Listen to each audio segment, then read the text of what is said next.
इंतखाबात की तारीख तो आ गई और सुप्रीम कोर्ट के हुक्म के मुताबिक अब ये पत्थर पे लकीर है कि 8 फरवरी को इंतखाबात हो जाएंगे। यानी अब एक दरिया तो अबूर हो गया है। अगला मरहला ये है कि लेवल प्लेइंग फील्ड होगी या नहीं होगी। अब सुप्रीम कोर्ट की वसातत से इंतखाबात की तारीख आ गई, लेवल प्लेइंग फील्ड कौन देगा? देखिए, लेवल प्लेइंग फील्ड अगर आइन और कानून को देखा जाए तो वो तो फ्री एंड फेयर इलेक्शंस करवाना और लेवल प्लेइंग फील्ड को इंश्योर करवाना ये केयर टेकर गवर्नमेंट का काम है। और जो care taker prime minister Anwarul हक काकड़ साहब, उनसे बार बार जो भी उनसे सहाफी मिल रहे हैं या वो इंटरव्यूज दे रहे हैं या मीडिया इंटरेक्शन वो कर रहे हैं, उसमें उनसे यही सवालात जो हैं वो किए जा रहे हैं और वो उनका जवाब यही होता है कि they will try their best. क्योंकि देखिए, इलेक्शन कमीशन का काम जो है वो इलेक्शन करवाना है। डेट अब सामने आ चुकी है। अब लेवल प्लेइंग फील्ड जो देना, अब अचंभे की बात ये है कि पीपल्स पार्टी हो या जेयूआई हो, वो लेवल प्लेइंग फील्ड जो है वो पीएमएलएन से मांग रहे हैं। जब पीएमएलएन से इसका सवाल किया जाता है कि जनाब वो तो आपकी हलीफ जमातें हैं, आपसे वो लेवल प्लेइंग फील्ड मांग रहे हैं, तो वो कहते हैं जी हम कैसे लेवल प्लेइंग फील्ड दे सकते हैं। लेकिन ये जो सवालात रेज हो रहे हैं, जब यही आप दोबारा पीपल्स पार्टी और जेयूआई के पास लेके जाएं, जो कि लेवल प्लेइंग फील्ड जो है वो पीएमएलएन से मांग रहे हैं, तो उनका सादा सा जवाब है कि जी देखें, इंप्रेशन ये उभर रहा है कि एक पार्टी को इक्तिदार में लाया जा रहा है। लेकिन हैरानी की बात यह है कि अब तो पाकिस्तान मुस्लिम लीग नून ने भी लेवल प्लेइंग फील्ड मांगना शुरू कर दी। देखिए, ये तो जैसे जैसे रेहान हम इलेक्शन के करीब जाएंगे तो ये मुतालबात भी सामने आएंगे और बड़े दिलचस्प मुतालबात भी सामने आएंगे। उसकी बड़ी वजह ये है कि देखिए, पार्टीज ने अपनी पॉलिटिकल पोजीशनिंग करनी है।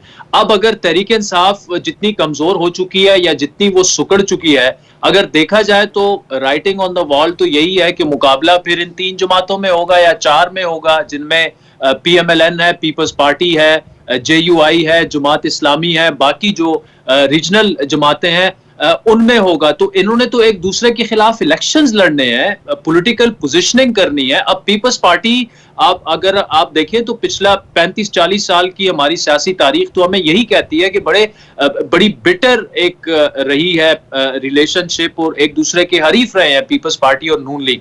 तो उन्होंने तो यही करना है, एक दूसरे के खिलाफ बयानबाजी, फिर सड़कों पर आ जाए। आप ये कह रहे हैं कि जिस तरह इंतखाबात की तारीख दिलवाने में सुप्रीम कोर्ट ऑफ पाकिस्तान ने रोल प्ले किया है, तो किसी जमात को पिटीशन लेके सुप्रीम कोर्ट का दरवाजा खटखटाना चाहिए कि इलेक्टोरल प्रोसेस की ट्रांसपेरेंसी भी मेक श्योर करा के दे हमें। तो सुप्रीम कोर्ट मेक श्योर कराए इलेक्टोरल प्रोसेस ट्रांसपेरेंट अंदाज में हो।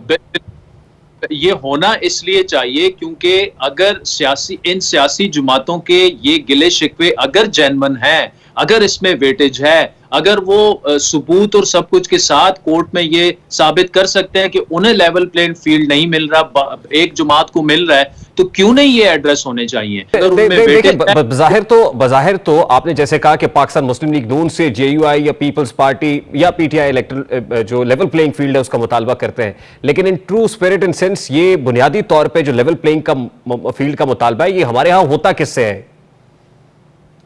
देखिए, हमारे यहाँ तो जाहिर बात है, आज तक अगर आप अपनी तारीख उठा के देख ले तो यही अब आज तक इल्जामात किस पे लगे हैं? एस्टेब्लिशमेंट पे ही लगे हैं कि जी आपने अब 2018 माजी करीब में चले जाएं, ज्यादा दूर नहीं जाएं।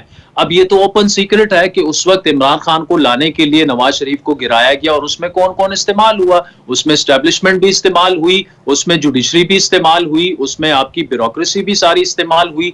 2-2.5 साल जो एक पॉलिटिकल इंजीनियरिंग की गई, लेकिन क्या उस लेवल की इंजीनियरिंग इस वक्त हमें नजर आ रही है? फिलहाल तो हमें मेरे ख्याल में कि इतने हमारे पास एविडेंसेस नहीं है कि हम कह सकें कि जी एक जमात को लाने के लिए दूसरी जमात को निकाला जा रहा है। यहाँ पे तो सिचुएशन बिल्कुल डिफरेंट है। अगर सियासी थिएटर बहुत दिनों से जारी था, अब इस सियासी थिएटर में ये जो ट्विस्ट आया है कि जिसमें कम से कम इलेक्शंस की तारीख आ गई है, which itself is a big development, और उसके बाद क्या ये कहा जा सकता है कि फिर उसके बाद सब हंसी खुशी रहने लगे कि अब किसी को कोई एतराज नहीं होगा? और फिर क्या उसके पीछे ये भी है, क्योंकि प्रेसिडेंट आप देखिए ना कि उनकी तरफ से कोई तारीख नहीं दी गई। ये मामला खुद चीफ जस्टिस काजी फायज ईसा ने इसका जिक्र किया कि उनकी तरफ से तारीख दी जानी चाहिए थी।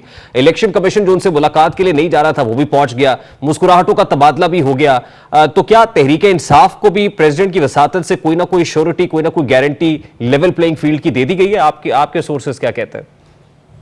नहीं, देखिए मेरे ख्याल में इस वक्त प्रेसिडेंट और तहरीक इंसाफ के जो रिलेशंस हैं उनमें काफी मतलब बिटरनेस भी है और गैप इतना ज्यादा हो गया है कि वो प्रेसिडेंट पर बावर करने के लिए तैयार नहीं है। आपको इमरान खान साहब की सिस्टर की वो स्टेटमेंट याद है और प्रेसिडेंट ने उसके बाद इंटरव्यू दिए और वो कह रहे हैं कि जी मैं अभी भी इमरान खान मेरे लीडर हैं, जो स्टेटमेंट उन्हें नहीं देने चाहिए क्योंकि मेरा भी सदर है, आपका भी सदर है, पीपल्स पार्टी के भी सदर है, वो नून लीग के वो सदर मुमलिकत हैं इस्लामिक रिपब्लिक ऑफ पाकिस्तान के, वो वहां तक चले गए। लेकिन अभी भी तहरीक इंसाफ देखिए ना, जो मिस्टर जस्टिस अतहर मिनल्लाह के रिमार्क्स जो आए कि जी ये तो सदर मुमलिकत से आपने क्या मुशावरत की इलेक्शन कमीशन ने, क्योंकि ये तो उनका इख्तियार है। उसके बाद अगर आप सोशल मीडिया पे देखें, पीटीआई ने बड़ी एक लीथल और बिटर कैंपेन शुरू की कि जी सदर मुमलिकत ही है जो वो तारीख दे सकते थे और उन्होंने नहीं दिए। आदिल शाज़िब साहब, लास्टली मेरा बड़ा सादा सा सवाल है। देखिए यही मुतालबा होता रहा ना कि इलेक्शंस कराए, इलेक्शंस इसलिए कराए कि पॉलिटिकल स्टेबिलिटी आए। पॉलिटिकल स्टेबिलिटी इसलिए जरूरी है कि इकोनॉमिक स्टेबिलिटी उससे जुड़ी हुई है। अब इलेक्शंस अगर हो जाते हैं जैसा कि 8 फरवरी को, अब ये तो नविश्ता दीवार है और कह दिया गया पत्थर पे लकीर है कि 8 फरवरी को इंतखाबात होने, अब इस पर हम दूसरी बात भी कोई नहीं करते। तो आपको क्या लग रहा है कि 8 फरवरी के इंतखाबात के बाद पॉलिटिकल स्टेबिलिटी आ जाएगी जिससे इकोनॉमिक स्टेबिलिटी जुड़ी हुई है? देखिए पॉलिटिकल स्टेबिलिटी आनी चाहिए, वो हमारी मजबूरी है और वो हर सूरत हर कीमत पर आनी चाहिए। मैं जब बार बार ये सवाल उठा रहा हूं, चले इलेक्शन तो अब 8 फरवरी को होंगे, नविश्ता दीवार सुप्रीम कोर्ट ने बना दिया है उसको कि 8 फरवरी को इलेक्शन होंगे, लेकिन इस बात को भी क्यों ना नविश्ता दीवार बनाया जाए कि ये जो जिनके भी कंसर्न्स हैं वो कितने जेन्युइन है, उनमें कितनी वेटेज है इलेक्शन की फेयरनेस को लेकर और लेवल प्लेइंग फील्ड को लेकर, क्यों ना उसको अभी से एड्रेस कर दिया जाए कि किसी जमात के पास ये मौका ना हो कि वो इलेक्शन हारे और वो आते ही कह दे कि जी अब तो हम सड़कों पे निकल आए। क्योंकि देखिए जेयूआई तक यहाँ कह चुकी है कि हमें दीवार से लगाया जा रहा है, अगर मजीद लगाया गया तो हमारे, अगर इलेक्शन हमें हरवाया गया तो हम सड़कों पर आ जाएंगे। पीटीआई भी यही बात कर रही है, पीपल्स पार्टी के जो, और हमारी सियासी तारीख है कि हर इलेक्शंस के बाद यही कुछ होता है, हर इलेक्शन के बाद ये कुछ होता है। लेकिन 3 महीने पहले, अब तो इलेक्शन का प्रोसेस अभी प्रॉपर कैंपेनिंग शुरू नहीं हुई और आपकी सारी सियासी जमातें अगर लेवल प्लेइंग फील्ड का गिला कर रही हैं तो देखिए सुप्रीम कोर्ट भी अगर कुछ नहीं करती तो आपस में ये बैठ जाए ना, मिनिमम पे एग्री कर ले। बहुत बहुत शुक्रिया।